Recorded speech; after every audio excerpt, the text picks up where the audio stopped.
guys. This is literally probably the worst graphics ever put on a tutorial or a video, but this is all I got. It's just a webcam on a laptop. I'm just getting started, so please be patient with me.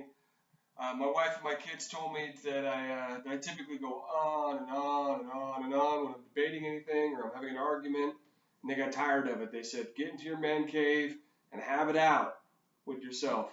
So here I am. If I look over to here, it's because I'm looking at my notes. My goal here is just not to be awful at this, not to hear crickets, but instead get some type of argument or debate going, because that's what we kind of do in our man cave, and that's why the kids told me to get in here and argue with myself. So I'll start here by venting, and then I'll try to circle back with some type of inherent truth, and then I'll close with a quote. So here's what's got me troubled. There's one thing that people always associate with a bad thing or an insult. It's DaddyBall, right? Your kids are playing sports, and this is dad that's barking, or he's throwing something, he's pissed off, or maybe he's the coach and he's only coaching his kid, right? That ticks me off. When I was a soccer coach, the best thing I tried to do was try to treat every kid fairly and put my kid in where he needed to be, and every kid I tried to care about and teach one thing to, but it was hard. So DaddyBall is something that always frustrated me, but I've been thinking about it. Here's what DaddyBall really is. Let's be honest with it. That you have to admit that kid that got DaddyBalled, that perhaps later on he's a tough guy, right?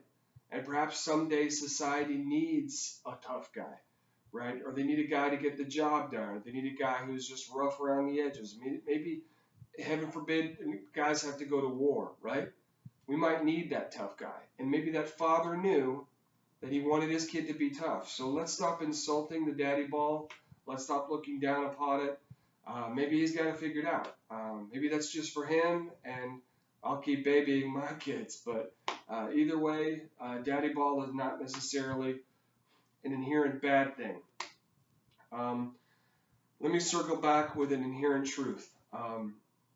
Whatever you have learned or received or heard from me, as we learn in the book of Philippians, or have seen in me, put into practice, and the God of peace will be with you. Peace, right? The peace, the term that's always creating debate, Saleh, S-A-L-E-H, Saleh. It means go spend time with me. And that's God talking. So he's saying Saleh. And to this day, people debate what that means, but often different types of interpretations of it mean to come out, spend time, to be at peace, the Sabbath day. I'm still learning about that, but finding a lot of meaning there. So go spend time with me. That's bringing me peace today. Hey, have a good day. Go into your man cave and argue with yourself.